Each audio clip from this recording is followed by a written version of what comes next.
Meu nome é Rita de Cássia Vieira Smith. Eu nasci no ano de 1962 e faço questão de pontuar isso. Nasci no dia 31 de outubro. Minha mãe, aos 15 anos, veio à procura de uma vida melhor, como todo nordestino, de Aracaju. Sofria violências pelo pai e pelos irmãos, e ela fugiu com o irmão para o Rio de Janeiro. Se perderam o irmão dela, a gente não sabe onde que está. Irmã de 14 filhos, negra, analfabeta, mas que queria uma vida melhor.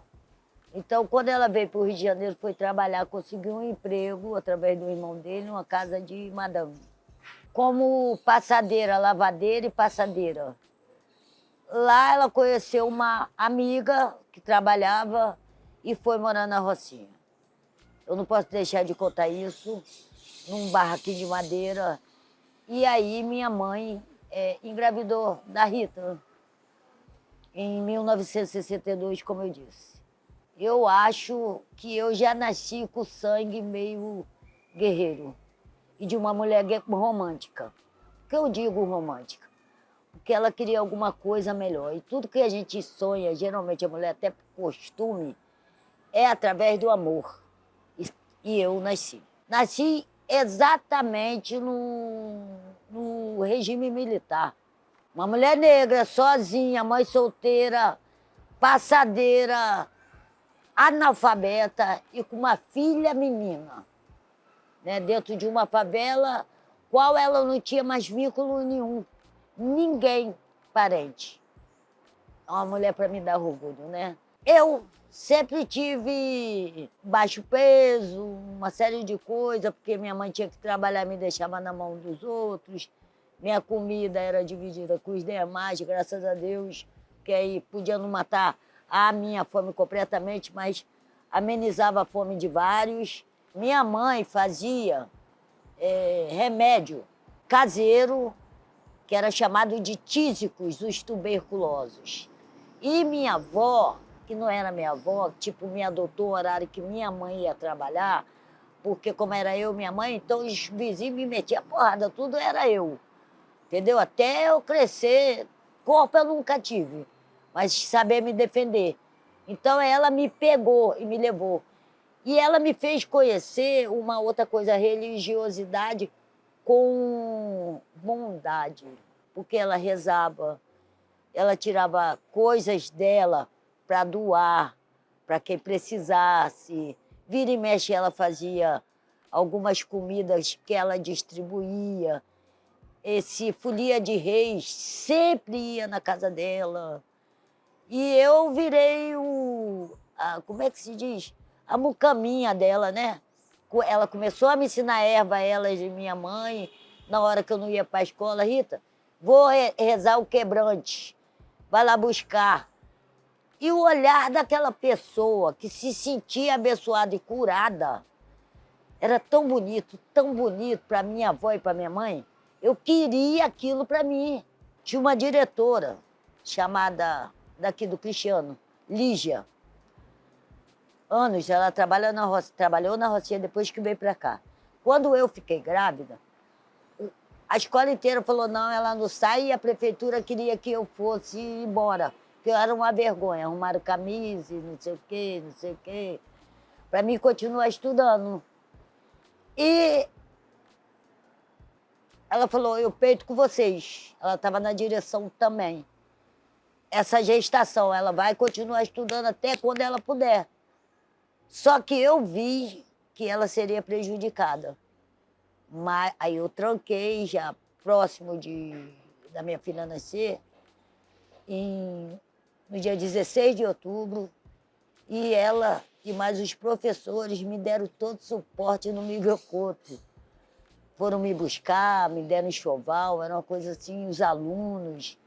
Isso é para tu ver que poderia ser bem mais difícil para mim. Que nessa época, minha mãe estava internada muito mal com tuberculose. E eu não me senti sozinha, que eu tinha meus amigos de escola e meus professores. Minha mãe, com essa tuberculose, voltou para casa, depois ela teve uma outra, porque aí ela já estava, que eu digo que tudo de bom e de ruim, principalmente em uma favela, era antes, né? Agora acho que até mudou, a gente se segurava numa palavrinha chamada amor. Mas a falta de amar alguém levou ela ao alcoolismo sério. Quando ela viu a netinha dela, ela voltou para a Rocinha, viva. Mas depois ela voltou, teve uma recaída de alcoolismo e uma nova tuberculose veio a óbito, tá? Não consegui salvar minha mãe, né? Hoje eu entendo que talvez, se eu tivesse o conhecimento que eu tenho hoje, tudo seria diferente. Foi triste porque você vai vendo alguém que tu ama demais, idolatra, respeita, indo sem você poder fazer nada. E eu virei alcoólatra e usuária de cocaína. No estágio pior que você pode imaginar. De não comer, de não tomar banho, de morar na rua, de dormir na rua. Perdi a vergonha, literalmente, e o amor próprio. Algumas pessoas seguravam a situação com meu filho. Mesmo assim, eu ainda trabalhava. E aí eu tive a tuberculose. Essa tuberculose me fez ficar um período sem o álcool, né?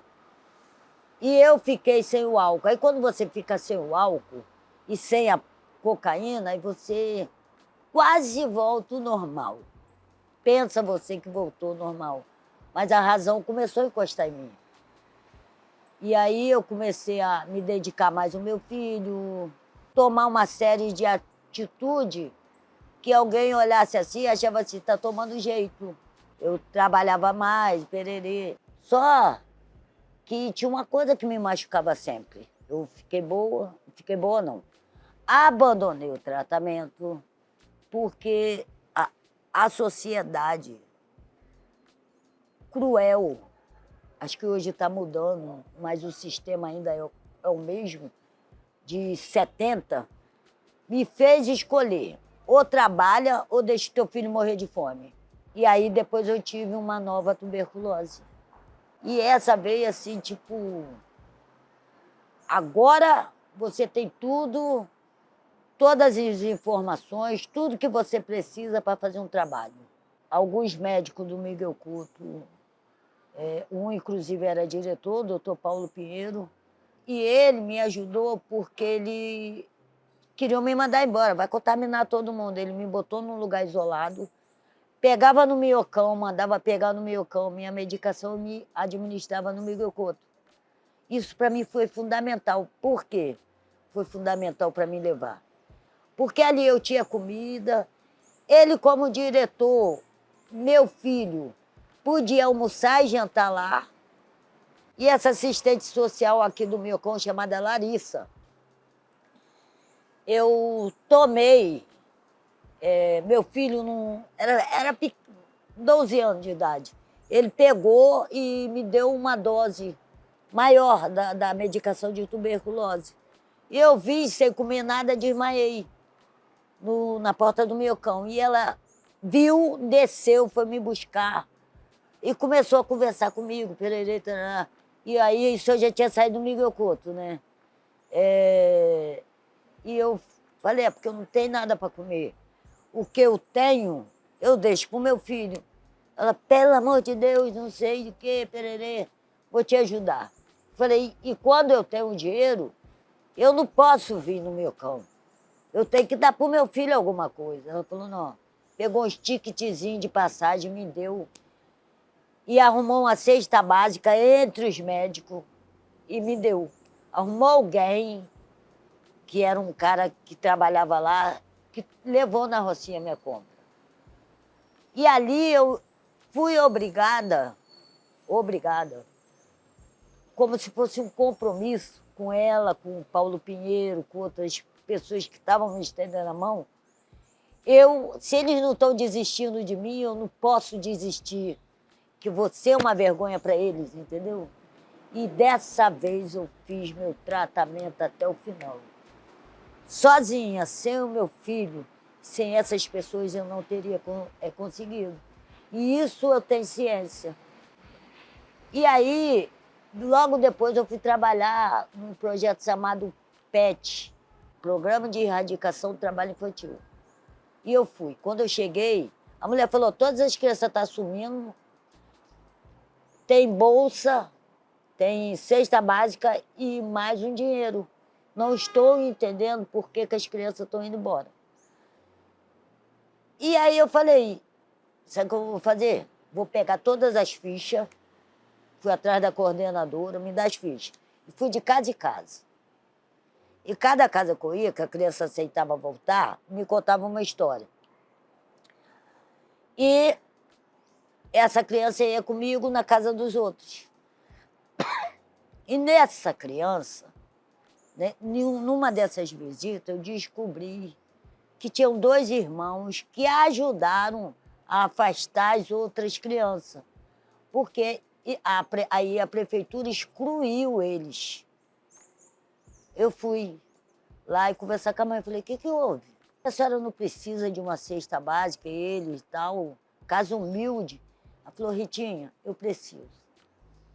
Porém, meus filhos foram afastados porque estão com tuberculose. Olha como é que o destino casa uma coisa a outra. E eu estou precisando, eu estou passando necessidade. Quem me dera, a prefeitura pediu para tirar as crianças, que as outras crianças estavam indo embora. Aí eu voltei, eu falei, gente, eu fiquei com aquilo, assim, mascotando, porque me lembrou da minha mãe, me lembrou de mim, né? Aí eu vim na doutora Raquel, falei, doutora, tô com casa assim, assim, assim, tô resgatando as crianças, a senhora pode me dizer que eles estão tratando aqui, quando essas crianças vão poder retomar? Porque eu vou negociar lá com a prefeitura se eu posso continuar dando a cestinha, o dinheirinho, né? Ela falou, como é que é, Ritinha? Eu falei, olha, doutora, eles foram afastados. Aí ela falou assim, qual a idade? Eu tinha levado a ficha, falei, tá aqui, tá aqui. Ela falou assim, como é que é? Falei, a senhora pode me dar autorização se eles precisam, ou se de repente, quando eles podem voltar? E ela riu tanto, mas ela riu tanto. Eu quase virei as costas e fui embora. Aí ela foi lá dentro e voltou. Aí virou e falou assim para mim, sabe, Rita, sempre achei que tu era diferente, que Deus te botou na minha vida, não era tua. Pelo menos para corrigir injustiça. Eu falei, o que houve, doutor? Ela falou, tá aqui um papel. E eu estou mandando uma notificação agora para a prefeitura. Eu falei, por quê? Criança não transmite a tuberculose. Eles botaram as crianças fora do projeto por desconhecimento. Que criança não transmite? Eles estão debilitados? Eu falei, não. Inclusive, você poderia administrar a medicação. Olha, aquilo foi meu maior presente. Nisso, estava já o boato do agente comunitário de saúde e controle da tuberculose. E ela virou e falou assim, agora eu estou vendo que eu não vou te segurar, tu vai lá, resolve essa situação, mas você volta aqui porque eu quero falar para você tudo sobre a tuberculose. E ela me deu uma aula, como funcionava as fichas, entendeu? Se eles chegarem lá, se tiver outro caso, como eu acompanharia a mesma distância, se a criança está tomando a medicação ou não. Consegui resgatar nesse projeto, tudo vontade, né? 3 turmas de 25 crianças que tinham sido afastados ou por medo ou porque... por discriminação. Na realidade, eles foram afastados por discriminação, tá? E eu resgatei. E aí eu conversei com a prefeitura, ela virou e falou assim, e Rita, se eu falei, se eu sair, quem a gente pode botar num lugar? Falei, a gente vai fazer o seguinte, tem um jovem que ainda continuava, que eu treinei, andei com ele me ajudou, um rapazinho, se eu sair, é ele que eu quero que continue. Que ele foi um deles. Vamos ver a prova. E eu fiz a prova para a gente comunitária, passei em 10º lugar. Para mim foi um... Falam que eu fui um agente comunitário diferenciado. E eu até acredito. Primeiro, sempre trabalhei na rocinha. Segundo, tive os melhores professores da vida. E um acima de todos, que é a vida. A vida foi me ensinando no meu caminhar. O diferenciado de mim é porque eu tinha compromisso com pessoas que eu mais amava na minha vida. E mais, eu não queria mais ninguém se envergonhando de mim. Eu queria que os meus amigos, meus filhos e os que diziam meu parente virassem essa história e um dia me falassem assim, Rita, você conseguiu, nem que fosse só o álcool e a droga. E através do meu trabalho como agente comunitária, cada pessoa que eu pegava e peguei gente muito, muito, muito debilitada que ninguém dava nada por ela. Que eu sabia que essas pessoas precisavam. Eu precisei, era o mesmo que eu precisava, nada tinha mudado. E minha mãe precisou. Aquele olhar é como se minha mãe estivesse ali, minha avó estivesse ali. E aí, eu tinha que continuar aquela missão. E comecei a escutar. É você passar em algum lugar, depois eu fiz um outro trabalho e tive que parar porque eu sofri um acidente, que era redução de danos. Eu passava assim nos becos de noite, aí alguém falava assim, Rita, Ritinha, oi, eu quero ser igual você, eu vou conseguir. Já ganhei minha vida. Quando eu chegava lá, porque eu fazia questão de ir com o paciente, toda vez que eles recebiam uma alta, eu arrumava alguma coisa para dar de presente. Ou fazia uma cartinha, ou fazia alguma coisa em agradecer. Porque, na realidade, eles, além de não desistirem da vida deles, eles não estavam desistindo de mim. Então, de alguma forma, eu fui alguma coisa boa para eles. Foi por não desistir que eu terminei o meu tratamento, entendeu? Porque tinha pessoas boas, eu me senti compromissada. E quando eles ganhavam a alta, era assim, gente, eles conseguiram... eu consegui ser alguém diferenciado na vida desse ser humano. E aí veio alguns reconhecimentos que não é só meu. Ali a gente descobriu o que é trabalhar em equipe e trabalhar em rede. Tá?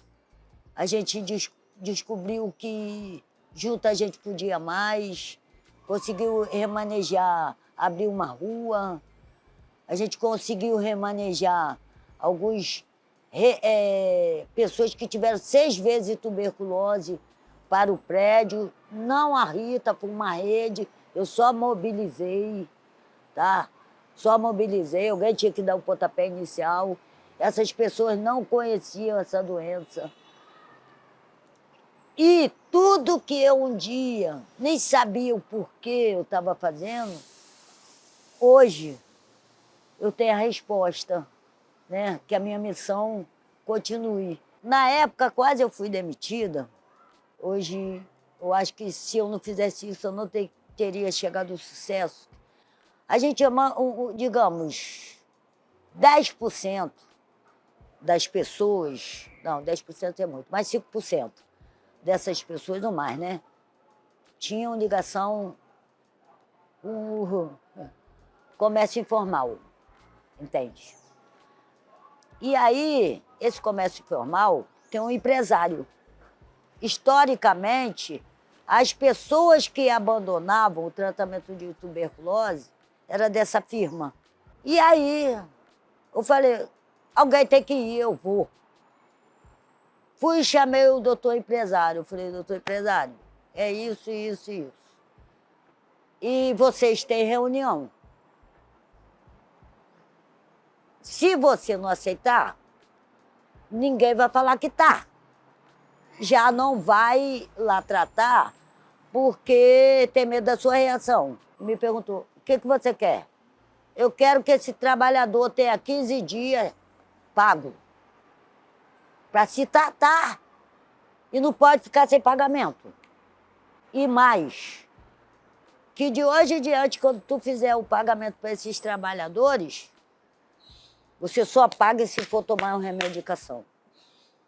E ele fechou. É tudo que eu queria. Minha chefe falou assim, tu é maluca? Vai ser demitida. Eu falei, mas posso estar salvando vidas. E foi o que aconteceu. E eu acho que essas atitudes diferenciadas, inclusive na birosca, meu paciente sumiu. Meu paciente sumiu. Quem vê, ô Rita, quer ir na casa? Ou quem vê, segura ele para mim. Até os caras da van paravam a van. A gente conseguiu fazer um movimento de ventilação, botar ventiladores dentro de van, que na época não tinha ar-condicionado. Fazer um movimento de todos os ônibus ter os cuidados para tuberculose. Tinha reunião e trabalhou com os que mais abandonavam, entendeu? E acho que aí teve a recompensa, né? Nenhum abandono, nenhuma morte e 97% de cura. Um dia eu fui para uma reunião, um congresso não, sei lá que diacho que era aquilo, uma reunião lá, um monte de gente. Chegou lá, eu estava ouvindo muito absurdo com relação ao paciente, que a gente nunca avalia os nossos erros. É muito mais fácil dizer, ele abandonou, ele que não quer tratar, ele morreu porque quis. Eles falaram tanto absurdo,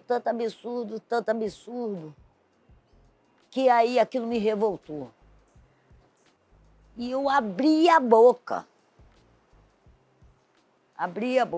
inclusive perguntando aos médicos, vocês já tomaram a medicação? Vocês sabem que uma medicação de tuberculose, que é verdade, dá uma fome terrível. Imagina tu tomar uma medicação e não ter nada dentro de casa para comer. Porque quando você não come, é uma dor terrível no estômago. E vocês sabem disso tudo, sabem o risco, sabem que tem gente que está desempregada. E vem dizer que a culpa é nossa. A culpa do abandono é de quem sabe disso tudo e não vai atrás. E a partir daí, a mulher me perguntou, Rita, realmente, tudo que você contou, você mudou a minha vida, o meu olhar. E aí eu fundei um grupo chamado Gaespa, na época. Antes disso, eu falei para elas, sabe o que tem que acontecer? Um movimento de humanizar o SUS. Eles têm que ouvir a história do paciente de tuberculose antes de, pelo menos, alguns. Antes de dizer se você abandonou porque você não quer viver. E perguntei a elas, e pergunta a qualquer um. Se você tem filhos, está com uma doença, a tuberculose, te veio uma oportunidade, tu vê teus filhos morrendo de fome, uma oportunidade de trabalho, você continua o seu tratamento ou você vai trabalhar para não ver quem você ama morrer de fome? Me responde. E foi isso. A partir daí, eu viajei a todos os estados do Brasil fazendo que a gente chama de humanização. E aí eu fui parar num grupo chamado MCP, Mecanismo de Coordenação do País. Seria o que o tratamento de tuberculose ou o paciente de tuberculose precisa para ser êxito. E aí uma das coisas foi fazer a rede, né, a grande rede. A partir desse MCP, eu comecei a ser convidada para conferências no mundo. Só que eu comecei a me sentir mal, porque cada lugar que eu ia, eu via uma história pior, outras necessidades, e eu não me sentia capaz de ser a representante desse povo inteiro. E aí eu propus uma pessoa chamada Eva, se ela me ajudava, que eu não queria nada. Eles viam que tinha gente que recebia dinheiro e eu nunca cobrei nada. Se ela me ajudava a fazer um projeto chamado Foto e Voz, que eu já tinha ouvido falar. O que seria esse projeto? Seriam fotos de pessoa com sua história, que eu fui convidada para uma conferência de HIV e tuberculose no México. E pior, eu não sei falar inglês, sei falar espanhol, português muito mal. Um tradutor que, em cima da sua história, pudesse botar numa língua universal para que todos entendam. Bom, o que aconteceu? Teve essa conferência e teve um lugar onde a gente era os encontros. Nesse lugar eu queria fazer encontros de representantes do mundo inteiro, de pacientes de tuberculose. Porque isso eu já tinha conseguido. Que algumas pessoas de alguns países, vendo a importância, achavam ele, eu não acho que era minha obrigação, estavam levando outros pacientes. E a gente fez uma carta, né? E a gente levou, fez um mostruário de foto com histórias de gente do Brasil, de gente da África do Sul, que eu fui visitar, de gente do México e Estados Unidos, vários lugares. E deu ruim e deu bom, porque a conferência oficial esvaziou. Foram todos para esse lugar. Alguns representantes, John Hopkins, que tinha trabalhado inicialmente com a gente, mais fortalecimento de alguns movimentos sociais também aqui da Rocinha e do Rio de Janeiro. De novo, nunca foi a Rita sozinha. E aí, logo depois, depois desse projeto Fotovoz, que a gente fez a carta, eu recebi que é aquele cartaz, né? Para mudar, precisamos de renovar. Comigo, uma família que todos foram curados, todos foram infectados pela tuberculose. E eles ficaram lá dentro da Rocinha e me deram esse prêmio, assim como outros, né? O livro A Face Humana da Tuberculose, que veio baseado nessa humanização SUS. Os gibis, né? Que eu ajudei a confeccionar, porque é uma outra coisa que era muito ruim, era tudo que era mensagem, era numa forma técnica, que o paciente, que a maioria é pobre, não entendia. E aí a gente fez algumas coisas. A campanha nacional, que eu participei, aí na segunda me chamaram para participar. Foi muito engraçado, chamei todos os pacientes da Rocinha para fazer uma seleção. E eu não puxei sardinha para mim, não. Todos os pacientes foram para a segunda campanha de mobilização nacional em combate à tuberculose. E os caras que ganharam eram meus pacientes, ó. Mas não roubei, não. Eu informei, eu capacitei eles. Tudo que eu sabia, eu ensinei a eles. Nos 6 meses de tratamento. E chegou lá na seleção, os caras passaram, que é aquela campanha com o Lázaro Ramos. Eu fiz com o Tony Ramos e Maria de Severo. Aí depois me chamaram de novo, eu falei, não pode ser só a Rita. E foi consequência disso, eu abri, chamei todos os pacientes, quem quer participar, para mudar a cara, né?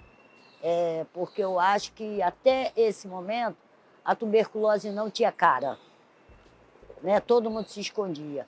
E a partir desse momento, agora infelizmente regrediu, né? A gente quase anulou o preconceito de algumas áreas. A tuberculose começou a ter cara e história. E eles disseram e reconheceram esse prêmio, dizendo que eu mudei toda a história da tuberculose. Só que me deram um prêmio e eu cobrei, que eu não fiz sozinha. Logo depois, eles mandaram um prêmio para todos os agentes comunitários que trabalharam comigo, né?